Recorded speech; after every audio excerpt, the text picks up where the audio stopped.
Our journey to financial freedom began with a powerful lesson: the rich don't work for money, they make money work for them. Most people chase paychecks, trading time for money, but the wealthy build systems and acquire assets that generate income, even while they sleep. The second lesson: financial literacy. It's not about how much you make, but how much you keep. Understanding the difference between assets and liabilities is crucial. Assets put money in your pocket, liabilities take it out.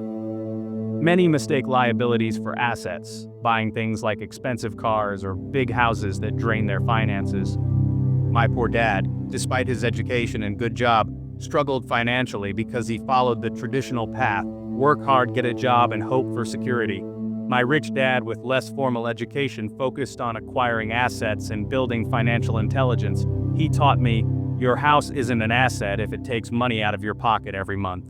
True financial education isn't taught in schools. It's learned by taking control of your financial future. These lessons challenge conventional wisdom and force us to question our beliefs about money and work. Are you working for money, or is your money working for you? Once you grasp these ideas, you're ready for the next step: defining your true business. Let's discover how to focus your energy to build lasting wealth. The third lesson from my rich dad: mind your own business. Most people spend their lives making others rich, working for companies, paying taxes, and servicing debt. Minding your own business means building your own asset column, not just relying on your job. Your job pays the bills, but your business is what you do with your money after expenses. Your business is your collection of assets that generate income separate from your salary. Take Ray Kroc, founder of McDonald's. He wasn't in the hamburger business, he was in real estate. The land under every McDonald's was his true asset. This mindset shift is essential. Focus on building assets, not just earning a paycheck. Start thinking about your next asset, not your next promotion.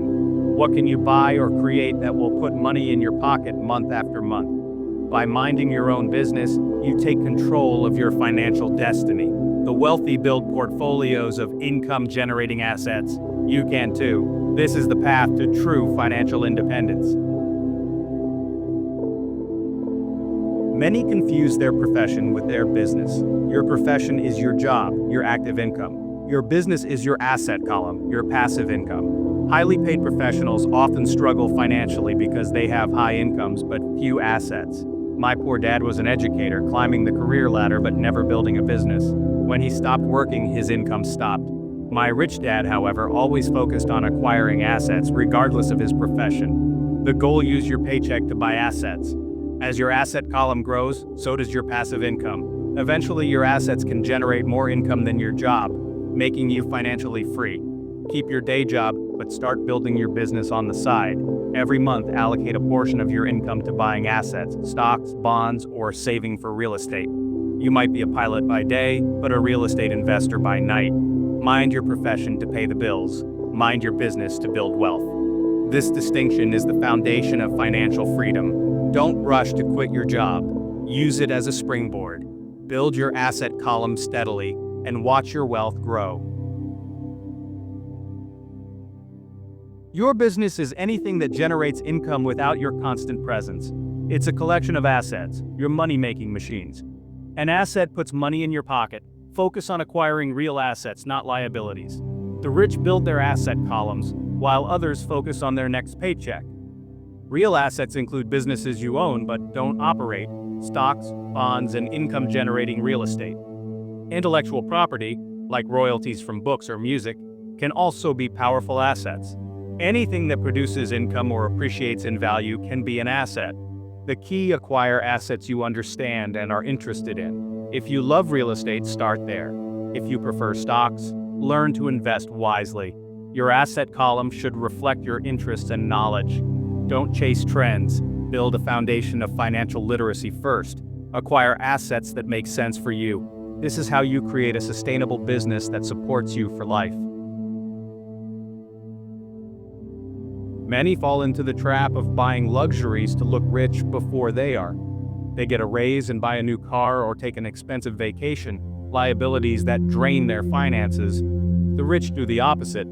They buy luxuries last, after building their asset column. When they have extra money, they ask, what asset can I buy? Not what can I spend it on? The secret: let your assets pay for your luxuries. For example, buy a rental property that generates enough cash flow to cover a car payment. Let the asset pay for the liability. This approach requires discipline and patience, but it leads to guilt-free luxury and growing wealth. My wife and I wanted a luxury car, so we first bought a mini storage facility that paid for it. We enjoyed the car, but our net worth increased because we still owned the asset. Delay gratification, build assets, and let them fund your lifestyle. This is how the rich get richer.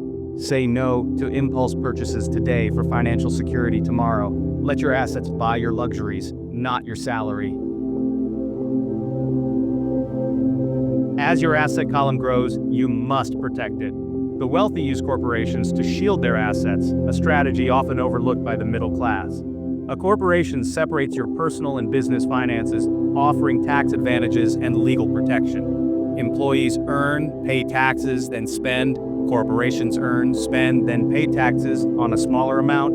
Corporations can deduct legitimate expenses before taxes, minimizing tax burden. They also protect you from lawsuits. If a property is owned by your corporation, your personal assets are shielded. Setting up a corporation requires professional help, but the benefits far outweigh the costs. The rich don't just acquire assets, they protect them. Using a corporation is a key part of minding your own business. Build your financial fortress as you build your wealth. This is one of the biggest secrets of the rich. Building an asset column can seem daunting, especially if you're starting small. But every wealthy person started somewhere. The key is to begin. Start by setting aside a small percentage of each paycheck to buy assets. Even $50 or $100 a month can buy shares in a low-cost index fund or start a side hustle. The habit is more important than the amount. Use side hustle income to buy more assets, not to increase spending. Learn as you go. Small mistakes teach valuable lessons. As your knowledge and confidence grow, you can invest in bigger assets like real estate. Don't let fear or lack of money stop you. Start small, stay consistent, and your momentum will build massive results. Building wealth is a marathon, not a sprint. Many want instant results, but impatience is a major obstacle. My rich dad taught the power of time and compounding. True wealth is built through years of consistent effort. Consistency means buying assets every month, no matter what the market does. Think of each investment as a brick in your financial wall. Over time, you build a fortress. Patience is essential. Let your assets grow and compound.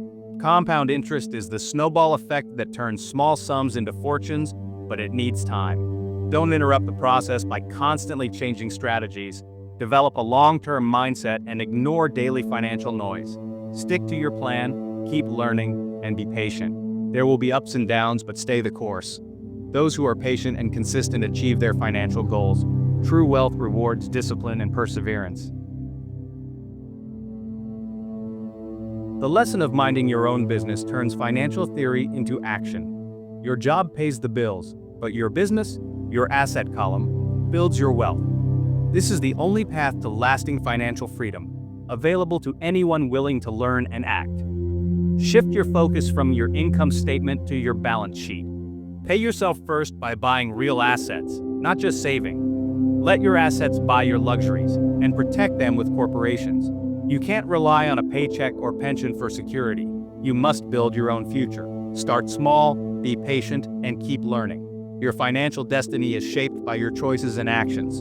The foundation is set. Next, we'll explore how the rich use taxes and corporations to accelerate wealth. Remember, your future wealth is in the business you build for yourself. Start minding your own business today.